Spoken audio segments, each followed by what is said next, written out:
নাহমাদুহু ওয়া নুসাল্লি আলা রাসূলিহিল কারীম আম্মা বাদ। প্রিয় মুসলিম ভাই বোনেরা, আমরা রমজানের একেবারে শেষ দশকে আছি।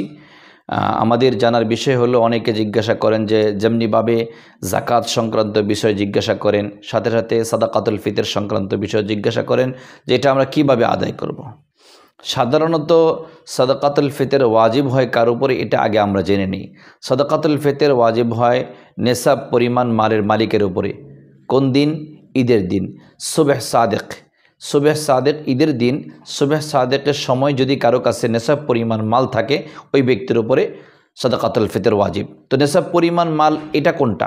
এটার ক্ষেত্রে বিষয়টা হলো, নেসাব পরিমাণ মাল হিসাব হবে সাধারণভাবে জাকাতের ক্ষেত্রে যেমন স্বর্ণ, রূপা, নগদ টাকা, ব্যবসায়ী পণ্য, এই জাতীয় হিসাবটা হয়ে থাকে। কিন্তু সাদাকাতুল ফিতরের বিষয়টা ভিন্ন।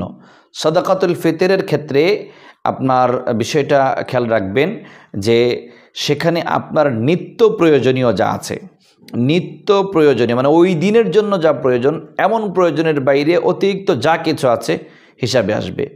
উদাহরণস্বরূপ, একটা মানুষের 3 সেট জামার প্রয়োজন আছে, স্বাভাবিক ধরা হয়। এখন এক্সট্রা যেটা আছে এটাও হিসাবে আসবে, জাকাতে কিন্তু এটা হিসাবে আসে না। তো ঠিক এভাবে আপনার ঘরের সোফা প্রয়োজন মনে করেন 2টা, আপনার এক্সট্রা আছে 3টা, তাহলে ওই এক্সট্রাটা হিসাব হবে।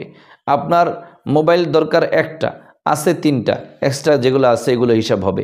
মোট কথা, এভাবে হিসাব করে একজন ব্যক্তি যদি নেসাব পরিমাণ মালের মালিক, 52.5 তোলা রূপা এর সমমূল্যের সম্পদ পরিমাণ মালিক হয়ে থাকে, ওই ব্যক্তির উপরেই সাদাকাতুল ফিতর ওয়াজিব।